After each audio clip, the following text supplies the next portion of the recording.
علي رضا قال طاي عم يقرب سيدي، شو بتحب نعمل؟ هدفك حكمة غوركان فقط.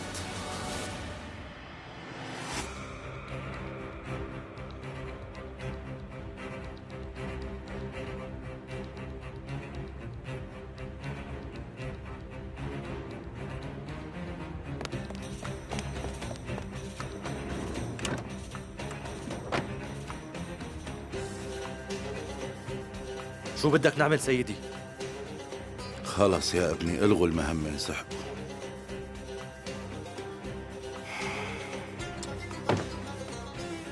شو اللي جابك؟ شو عم تعمل هون؟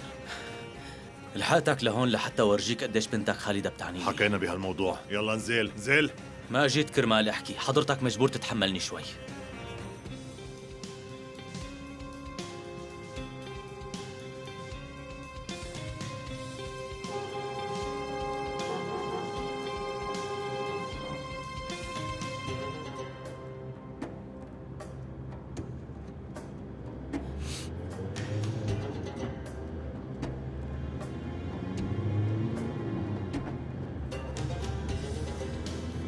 يعني انت عم تقول انه ما رح ترجع من هالطريق الا لما تموت؟ حضرتك مفكر اني رح غير رأيي بهذا التهديد؟ شكلك ما انتبهت شو رح يصير اذا ما غيرت رايك باللي قلته. اسمع، انا هاي التهديدات ما بتعني لي بالمرة. مو انا اللي عم هددك. بس انت السبب انه وصلت هي الامور لهي النقطة. انت داخل بطريق مو مبين اذا رح تشوف اخره ولا لا، ولا مبين لوين بيوصلك هذا الطريق. باللي عم تعمله رح تروح لي بنتي خالدة كمان، ما رح اسمح بهالشي. صبري، صف على جنب، علي بده ينزل. صف على جنب. صف على اليمين.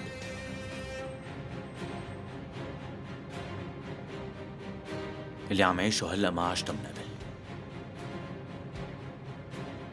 ولهيك مستحيل اني اتنازل. بوشك لعند فؤاد فورا. أمرك. دعس.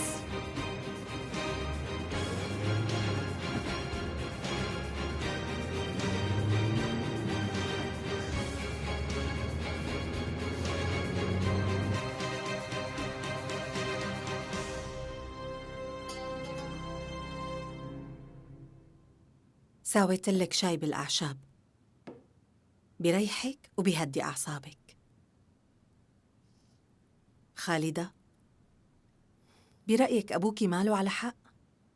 لسنين وأنت معارضة طريقة حياة أبوكي، وهلأ صرتي حابة إنه تكوني بنص هالحياة مع زلمة بيشتغل معه؟ مو غريب شوي؟ علي رضا مختلف خالتي. وشو المختلف فيه؟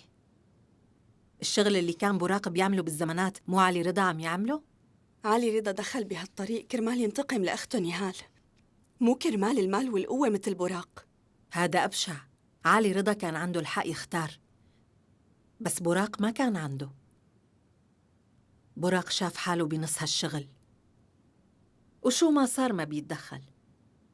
شوفي علي رضا لوين بده يوصل، تفرجي. شو ما كان يكون خالتي، بابا اللي عمل من علي رضا ايده اليمين ودخله على هالشغل، ومو صح انه يعترض على علاقتنا بهالاسلوب هاد. خالدة حبيبتي، أبوكي عمل من علي رضا إيده اليمين مشان يقوى ويرجع يكمل شغله. برأيك بين هالزلمتين معقول يكون في اتفاق ما منعرف فيه؟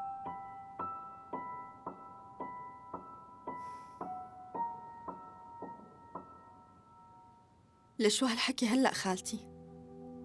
الواضح إنه بابا ما له موافق على علاقتنا لأنه معتبره واحد من رجاله بهالبساطة. معك حق حبيبتي، يمكن اللي انت عم تقوليه هو المزبوط. أنا من فترة طويلة كتير بين هالقصص لدرجة صرت دور على أي سبب لكل شي قدامي. يلا اشربي شايك وما تزعلي، ايه؟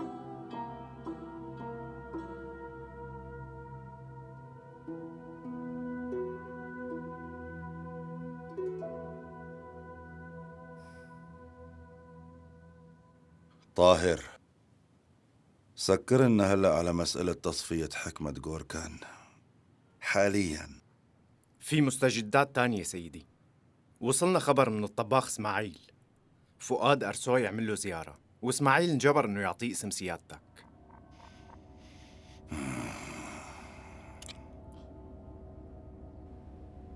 طلع معنا شي من تليفون الطباخ رفقي؟ للأسف ما طلع شيء. إذا في كاميرات مراقبة نواحي بيته بدي إياك تروح وتشيك لي على تسجيلاتها كلها، وحاكي الزلمة تبعك اللي مراقبه كمان مرة. بدي أعرف بكل الفايت والطالع من عنده، مفهوم؟ حاضر أغا. إيه رفقي، واسأل لي معارفنا الموجودين بالدوائر إذا بيعرفوا شي حدا اسمه مظفر وبيشتغل بهاي القصص، وإلا رح نضطر نجيب كل حدا اسمه مظفر. تمام يا أغا. حكمة جوركان وصل يا أغا. أهلا وسهلا. أهلين فيك.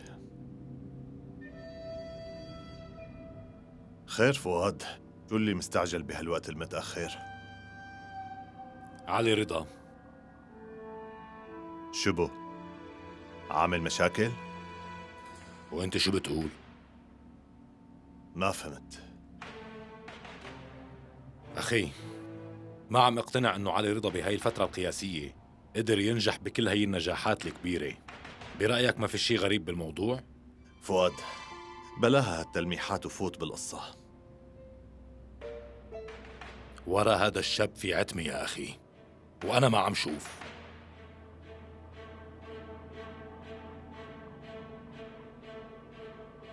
نحن أكبر نقطة ضعف بالنسبة لشغلنا هي إنه ما تشوف.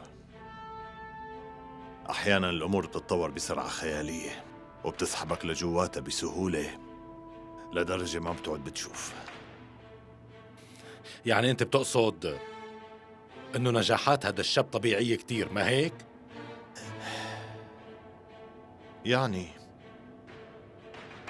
أنا هالولد بشبهه لحالي ولألك كمان فؤاد. نحن وصلنا لهون بعد ما عملنا قصص ما حدا بيقدر يعملها، ووصلنا لما تجرأنا على قصص ما حدا بيتجرأ عليها. إيه بس نحن ما سبق وخطفنا حدا من قلب السجن، وهذا السجن كان في عليه حراسة خاصة ومشددة كمان. ايه بس ما عملوا هالقصة مع بوراق بوقتها؟ عندك حق، عملوها من قبل مع بوراق، بس قصة تسميم أخوه لجابر وقصة نقله للمستشفى علي رضا كان متكفل فيها، هو ورا القصة. أنا بحبشته وسألته عم خبرك. اللي ضمن طلعت حذيفة من قلب السجن شخص اسمه مظفر، مرتبط بعلاقات مع الدولة، وهو زلمة غامض كتير، احتمال كبير يكون من المخابرات.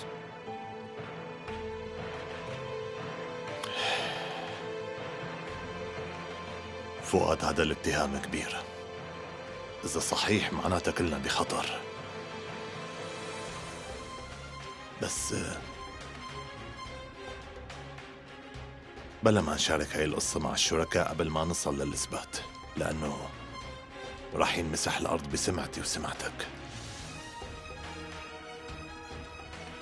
أنا اللي دخلت علي رضا على هذا العالم، مزبوط، بس أنت اللي طالعته للقمة.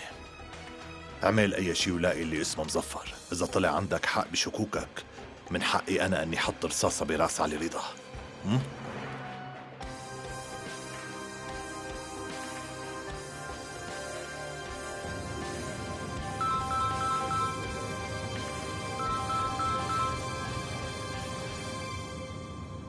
نعم غالب بيك. وينك انت يا علي رضا؟ رايح على البيت، في شي مشاكل؟ حسون واحمد رح يجوا لعندي على المحل بعد شوي، بدهم يثبتوا حسن نيتهم. مو غريب كتير انه اقتنعوا بهي السرعة؟ هاتنين صار لهم عمر عم يشتغلوا عنا. بدنا نحكي بالخلاف اللي بيناتكم ونحله.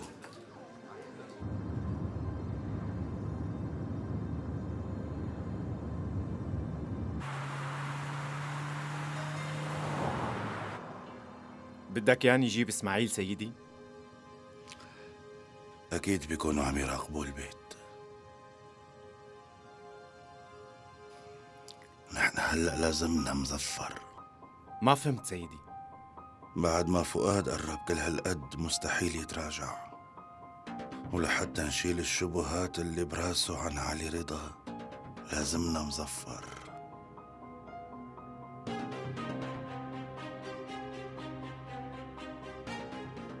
طالعوا لي قائمة أسماء كل العناصر العاملين بالسجون كعناصر وحرس باسم مظفر بآخر 20 سنة، إذا كان مستخدم أو حتى مدير سجن، مين ما كان لازم نقدم مظفر.